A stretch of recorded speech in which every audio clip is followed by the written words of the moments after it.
గురజాలలో గట్టెక్కేదెవరు? Exclusive ground report మీ మహానాడు మీడియాలో. పల్నాటి పౌరుషాల గడ్డ గురజాల. ఆంధ్ర కురుక్షేత్రంగా పేరుగాంచిన పలనాటి యుద్ధం జరిగిన ప్రాంతం. పలనాటి బ్రహ్మనాయుడు, నాయకురాలు నాగమ్మ లాంటి వారు ఏలిన ప్రాంతం. పన్నులకు వ్యతిరేకంగా తిరుగుబాటుని చేసిన కన్నెగంటి హనుమంతు లాంటి స్వతంత్ర సమరయోధులు తిరుగాడిన నేల. గురజాల నియోజకవర్గ ఓటర్లు ఆది నుంచి కాంగ్రెస్ పార్టీ మరియు తెలుగుదేశం పార్టీలను ఆదరించారు. ఇక్కడి రాజకీయమంతా వర్గ పోరు మీద ఆధారపడి ఉంటుంది. గురజాల నియోజకవర్గంలో గురజాల, దాచేపల్లి, పిడుగురాళ్ల మరియు మాచవరం మండలాలున్నాయి. ఇక్కడి ప్రజలు ప్రధానంగా వ్యవసాయం మరియు సున్నప్రాయి పరిశ్రమలపై ఆధారపడి ఉన్నారు.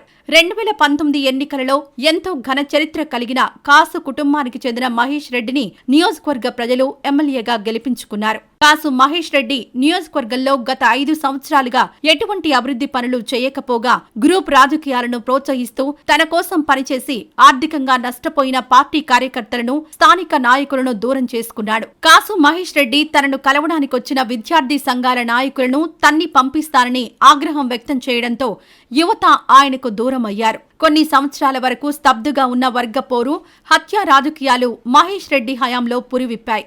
అనేక మంది ప్రతిపక్ష నాయకులు, కార్యకర్తలు హత్య చేయబడ్డారు. గురజాలలో కక్షలు, కార్పణ్యాలు, ఫ్యాక్షన్ రాజకీయాలు మొదలవడంతో నియోజకవర్గ ప్రజలు ఆందోళన చెందుతున్నారు. కాసు మహేష్ రెడ్డిపై అవినీతి ఆరోపణలు ఆకాశాన్నంటాయి.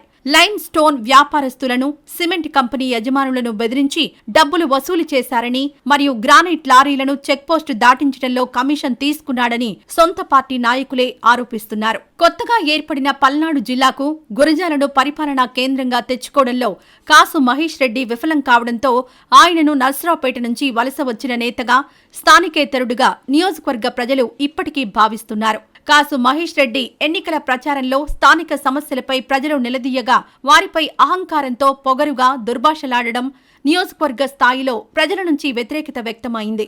రాష్ట్ర స్థాయి సమస్యల వలన నియోజకవర్గంలోని వైశ్య సామాజిక వర్గం వైసీపీకి పూర్తిగా దూరమవ్వడం, ముఖ్య నాయకులు, కార్యకర్తలు వైసీపీని వీడడంతో క్యాడర్ బలహీనపడింది. మరోవైపు సుదీర్ఘ అనుభవం కలిగిన ఎరపతినేని శ్రీనివాసరావు గత 30 సంవత్సరాలుగా నియోజకవర్గంలో రాజకీయం చేస్తూ ప్రతి గ్రామంలో ప్రతి ఒక్కరికి అండగా ఉండడం కలిసి వచ్చే అంశం. పదవిలో లేనప్పుడు కూడా తన సొంత డబ్బును గురజాల అభివృద్ధికి ఖర్చు పెట్టారు. ఈ రోజు గురజాల నియోజకవర్గంలోని అన్ని గ్రామాలలో 80% సిమెంట్ రోడ్లు, డ్రైన్లు ఎరపతినేని శ్రీనివాసరావు ఆధ్వర్యంలో వేయించినవే. సొంత పార్టీలోని అసమ్మతి నాయకులను తన రాజకీయ చతురతతో, పార్టీ పెద్దల సహకారంతో చర్చల ద్వారా సమన్వయపరిచి తన గెలుపు కోసం సమిష్టిగా కృషి చేసేటట్లు మలుచుకున్నారు. ఒకవైపు గ్రామ స్థాయిలో ఉన్న తెలుగుదేశం పార్టీ, బీజేపీ పార్టీ మరియు జనసేన పార్టీ కార్యకర్తలు, నాయకులు, ఇంకోవైపు ఎంపీ లావు కృష్ణదేవరాయలు, మాజీ ఎమ్మెల్యే జంగా కృష్ణమూర్తి వంటి వారు తెలుగుదేశం పార్టీలో చేరడంతో గురజాలలో ఈసారి ఎరపతినేని భారీ మెజారిటీతో గట్టెక్కడం ఖాయమని నియోజకవర్గ ప్రజలు భావిస్తున్నారు. గురజాలలో గట్టెక్కేదెవరు? ఎక్స్క్లూజివ్ గ్రౌండ్ రిపోర్ట్ మీ మహానాడు మీడియాలో.